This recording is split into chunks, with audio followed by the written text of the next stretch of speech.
So should we like round this session off? Right, let me refresh my outro. No, I didn't write one. Oops. It's automated. Okay. Wing it. Wing it. Wing it. Yeah. Okay. No pun intended, wing.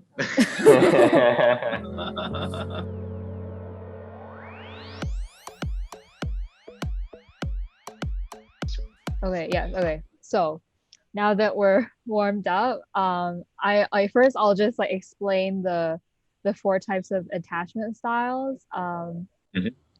So okay, the first one is called anxious preoccupied.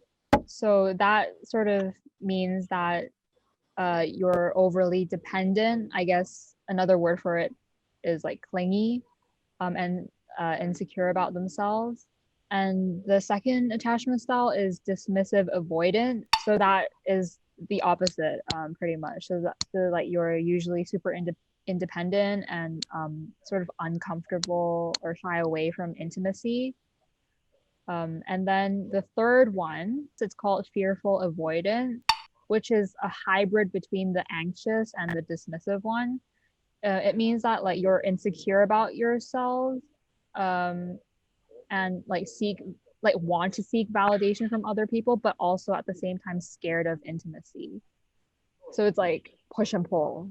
The last one is secure, which is pretty much self-explanatory. So, I mean, like not to say it's like perfectly healthy, but it is like the most like the healthiest attachment style, and that like your emotional approach is more mature than the other three, where you have like a good balance between like self-sufficiency and being intimate with other people. Yeah, and obviously this is a spectrum, so like just because you have a certain attachment style, like you think you have a certain attachment style, doesn't mean that it will be the same for the rest of your life. So yeah, and like we all four of us each took a test to see what our attachment styles are with like different types of people in our lives. So uh whoever wants to feels comfortable starting. I mean, I'll start off maybe just quickly. Yep. I'm just because I'm still trying to get my mind around it. I guess I'll start with general. I guess the way I was answering the question is I'm generally quite an open person when it comes to like problems or feelings or what I think.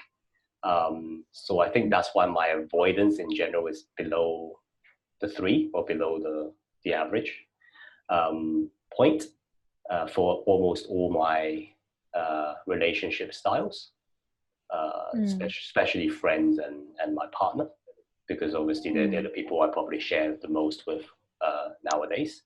The anxiety thing, I think like my family one is quite high because there were these questions that they keep asking. It's like, do you fear of like, losing them sort of thing? And I answered it as in like, because they're old. Obviously that's always a fear, which is a fear that I have less in terms of the other relationships, I guess.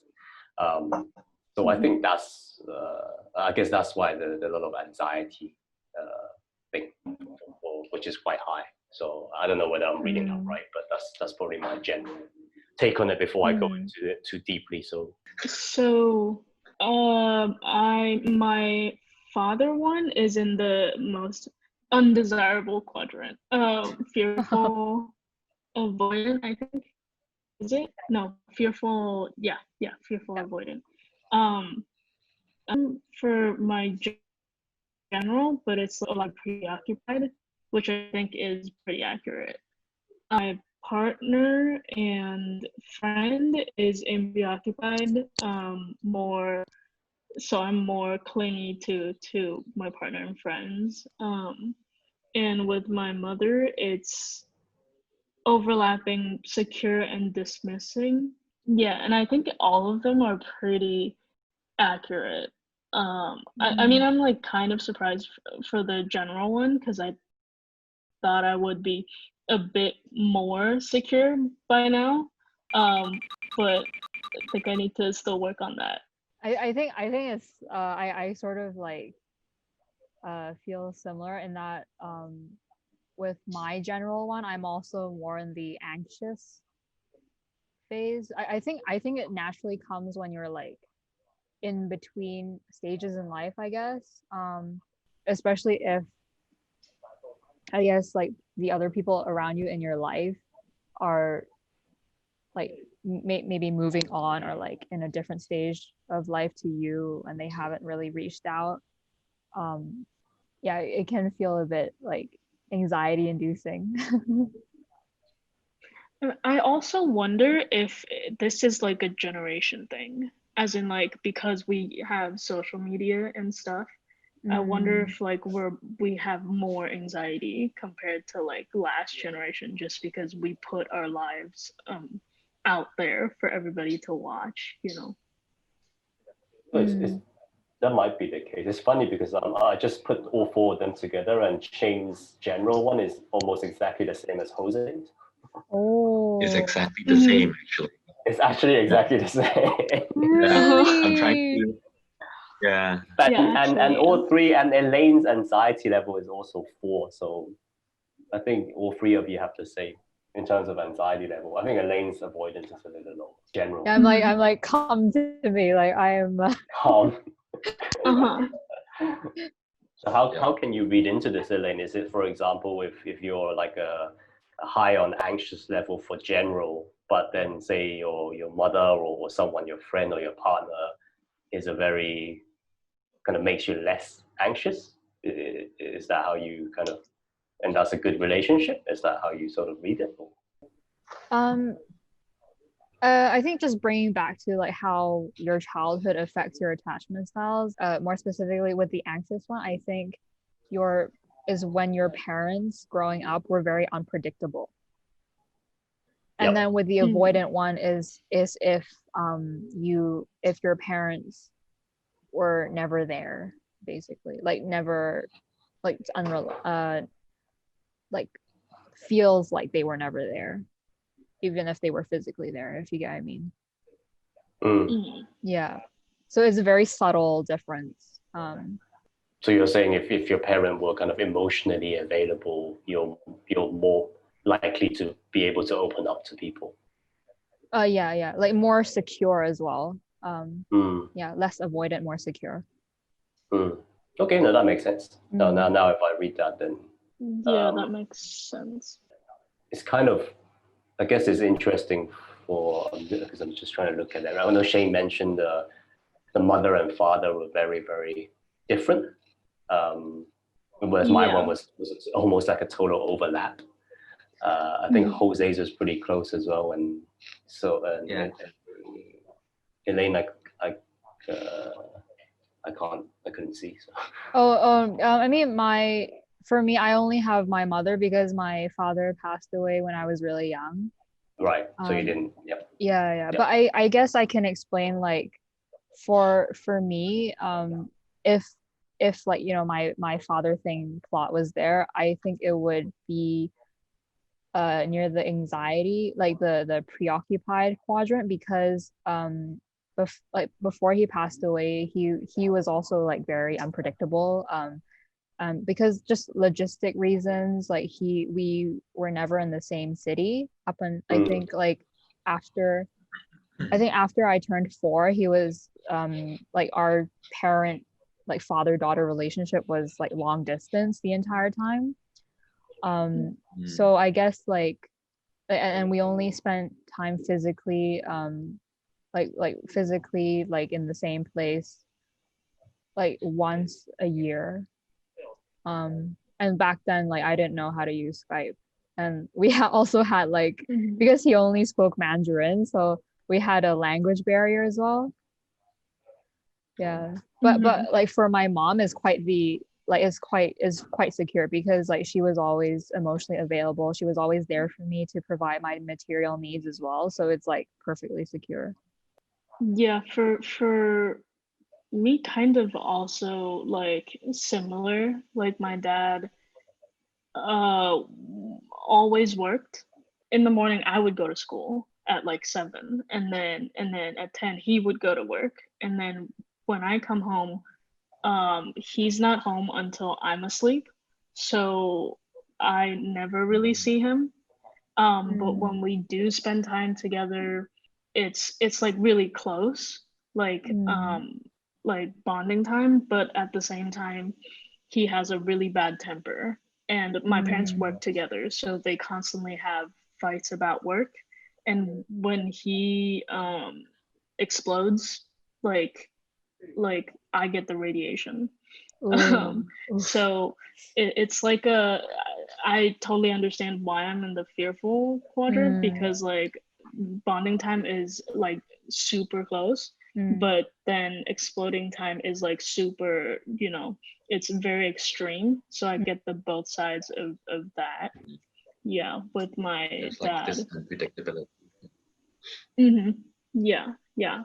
But with my mom, is like she is like preoccupied with work constantly when I was growing up. So I guess there's like avoidance, but like she didn't do it on purpose. She just never really had time. So that one makes sense too. Do you think that shapes the, I guess, the who you look for in terms of your partner and also your friends? Yes, absolutely. I mean, before I understood a bit about this, which is like a couple of years ago, I was noticing that I was having friends that are very unpredictable, and very similar to my mother, like never really had time for me. And I'm like attracted to like those people. Like I go to that crowd because it's like familiar for me. But then all those relationships end in either disasters or they leave, like my life. And I was wondering why is this happening? Like I like do whatever I can for them, and like it's never reciprocated. And then I finally like understanding this sort of stuff, and like talking to my counselor about my childhood, I understood that what I'm attracted to, or what I am like what I feel familiar with, is not actually good for me. It's just what I know to be love, but it's not actually what love means. And yeah, understanding this definitely like tells me now that I need more like secure people, like people that are secure with themselves and their relationships, for me to be in a healthy relationship with them, if that makes sense. Yep. Yeah. I think that's an amazing point, because when we're younger, we strive or we look for what we know, not what we want or need, because we just don't know the ladder. So I think that's actually amazing that you. So when you came to that realization, was it like did you think that was a progressive thing, or was it suddenly one conversation or one moment where you were just like, that's the reason, and I have to make a change now? Because that's a big step to take, right? It took me like the realization itself took me a while. Like I was in that realization bubble for a little bit. I was having a lag between like reality and what I'm supposed to be feeling. But once I got out of that, I think I opened the door to a lot of other possibilities.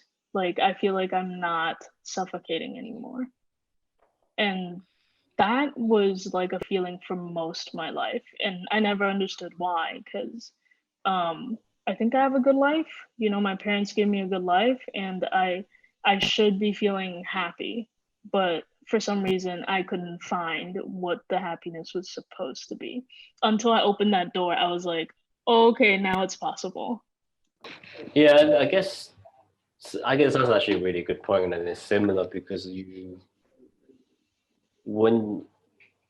think the family, kind of the upbringing, does affect how you look for friends and partners. In a way, you might look for even for replacements, because like for me, for example, again, my childhood was quite volatile. My parents had me when they were really young, like literally like 20 or early 20s. So they obviously, there's going to be a less stable environment. And then once I think we got some sort of stability, when I was about 4 or 5, we decided to move to the UK. So that's a whole new environment. My parents didn't speak English. We had like a bunch of problems. So it was just, I didn't speak English. Like it was just it was a very volatile environment. And then because then of the whole work situation, they didn't really have much time at home either. So I think for me, that's why friends for a long time took a lot of the it's like I always say, like I hate being alone, but I'm not an extrovert. If that makes sense. So I'm just out because I don't really want to be alone. But when I'm out, I actually feel quite tired. So it always kind of caught in this. It always caught in this kind of space for the longest of times. And then I guess when the partner came in, I did actively look for. But I think by that time I kind of knew what Shane was saying, that that's how what I grew up with, but that's not what I want.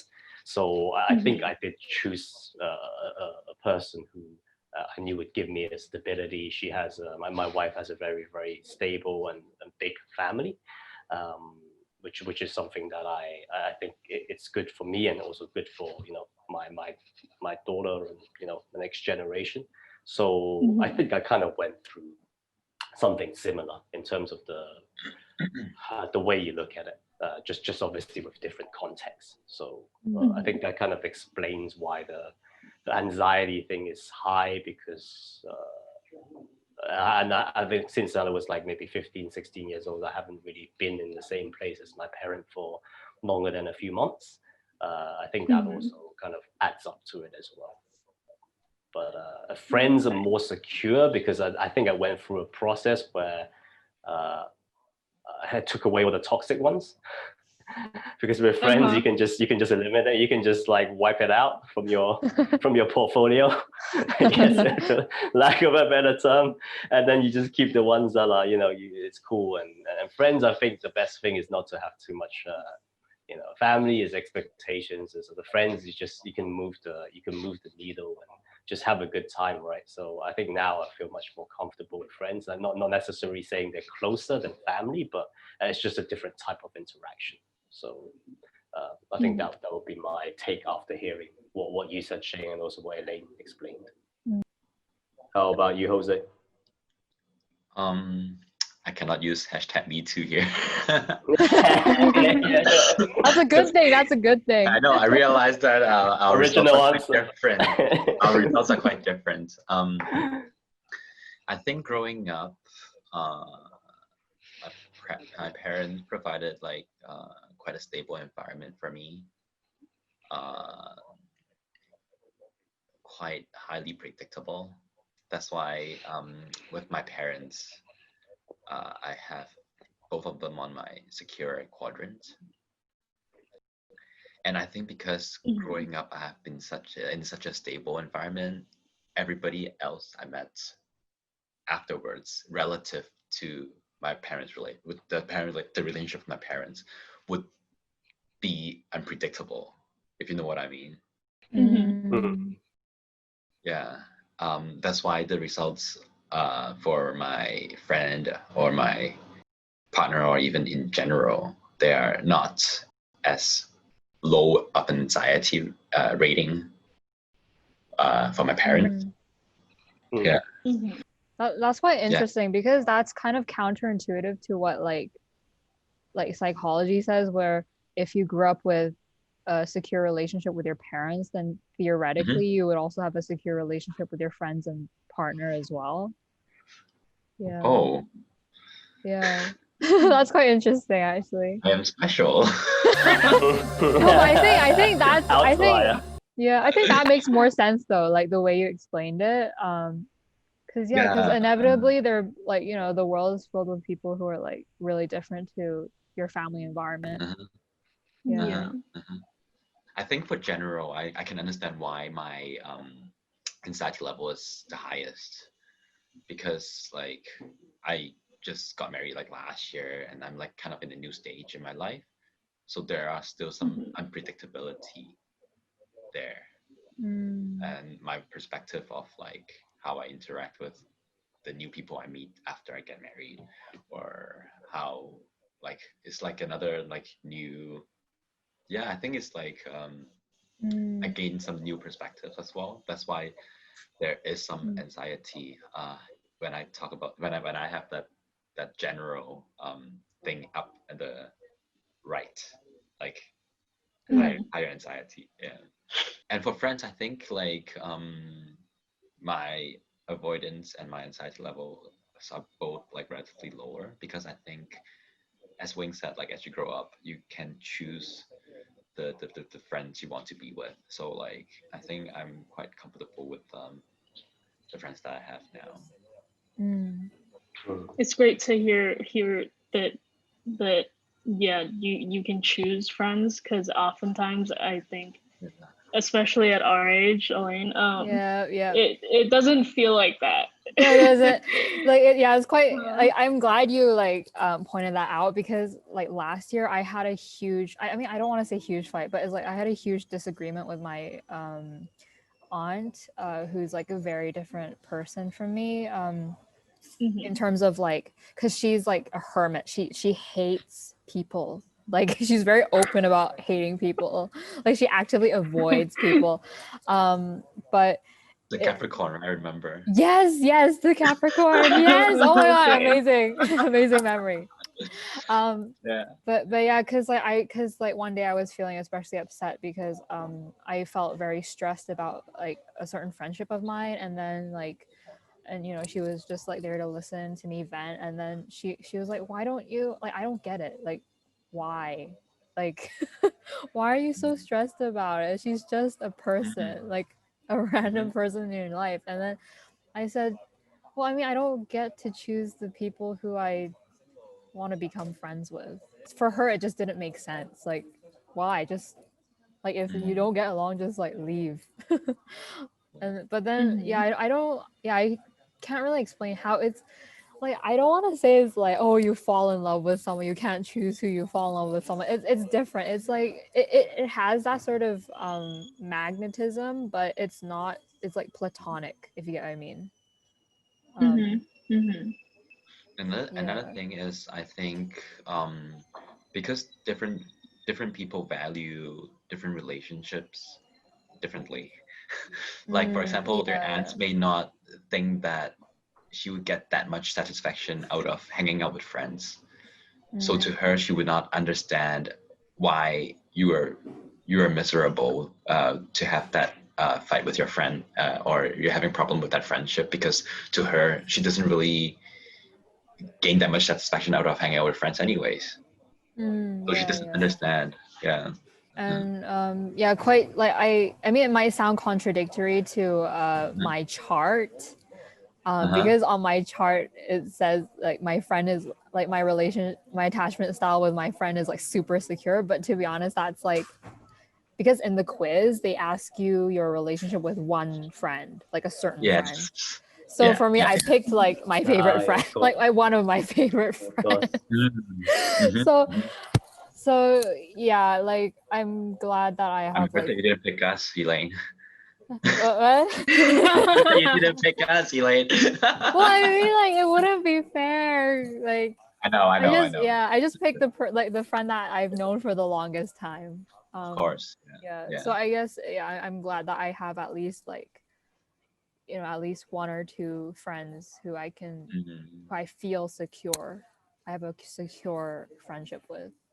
I was gonna say how it's interesting that for the partner one, we actually all score quite similar. Like slightly anxious. Yeah. Yeah, I guess if you like someone, like it is very different. I think there's always like a part of you who is like, oh, like do they care as much, you know, as I care about them, right? Yeah, I think even if you're naturally secure with like most of your social relationships, I think just the fact that it's like, you know, it's something that's not like friend or family, it's like romantic. which might be, you know, family, especially if you're married, it's still different, I guess. I guess that's normal. Question mark. Yeah, I think so too. I mean, it's always gonna feel like that just a little bit. Do any of the married members of this session want to share a little? Yeah, I would like to know how is Married does life. it change? Yeah, when you get married, does the secure like or the anxiety part of being with your partner, does that change after you're married? Or we'll have to do the test again, like maybe 2 years later. I know this test can track your the changes over a different stage of your life, the progress. So I will do that and let you know 2 years later. Yeah. Wow. Looking forward. I think it does change. I guess actually I think when you just, for me anyway, when I just got married, it was probably less anxious compared to dating of his honeymoon period, and also because when we just got married, I was still moving around a lot, so we were kind of like long distance, but then kind of together and then long distance, which is sometimes I think less anxious than being together all the time. But our obviously turning point is, as you probably could guess, is when we had Myra, like my daughter. I think adding that element in, just as like, for me, like getting married and stuff was obviously, you know, it's stressful in the sense there's a lot of things going on. But when we had the baby, I was like, oh, this is like a whole different scale. And I think that's just, I mean, I think that doesn't apply to everyone, but I can just speak for ourselves. It did. There was a lot of things going on, and now, to be honest, most of our lives revolves around our daughter. Especially, I think the first few years, that's the way we choose for it to be. I mean, maybe when she grows up a little bit more, then again, yeah, I agree with Jose. Maybe take it in 2 years' time and see how how that changes. But I think opening up the avoidance thing, for me, I can anticipate it to just be lower and lower. I don't think there will be avoidance. Anxiety, I think that one for me is more complex. Is it the fact that you fear you lose them, or is it the fact that you fear you like them more than they like you? Or, I mean, there's a lot of, I mean, when I was answering, now I'm thinking back to the questions, like, you know, I think there's a lot of layers to it. So I don't know how that one's gonna play out. It seems like for me, it's like the more important for the relationship, or the higher the expectation, you naturally just become more anxious. So yeah, that makes sense. Yeah, I guess the last point you made about how the expectation and the reality actually would affect how it scores on this 4 quadrants. Because walking into any relationship, you might have some expectation, and then what it turned out to be, it would change over time. Maybe the expectation is too high, which is something I can't control. So I think the problem sometimes with these deep relationships is if your expectation is high, because, I mean, for me, of course they should be, because these are like 2 or 3 of the most important people or things in the world to me, right? I mean, the other stuff I can move the needle, but this stuff for me is very hard to move the needle, because that's almost like, without sounding too dramatic, that's like the meaning of your life. So it's hard for you to just go, okay, let's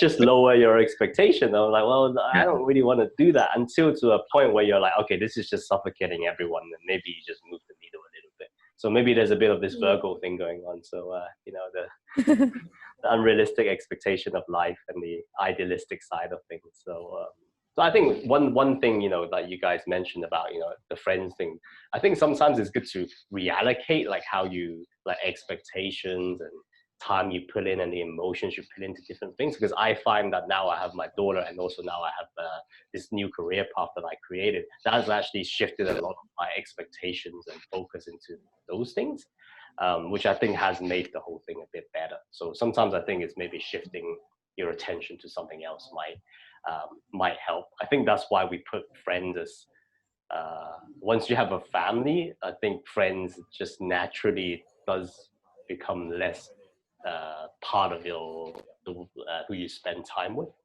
I think that's also a result on why we feel like we can always make another friend. I don't think actually that's the case, but it's just the way we feel about it. Yeah, I guess that part is just a part of growing up. I mean, my parents definitely, when they had my sister and I, they lost like all their friends. Yep. Like their focus is work and us. That's it. Yeah. Yep. So I kind of get that point. Yeah. Wow. Shout out But to I've all been the like parents out there. Yeah. they've been like a very like active socially before having you guys. Did you know? They're more social. Not very social, but they're even their work friends they've lost. I think over the years of taking care of my sister and I. Yeah. Okay, so that's it for today.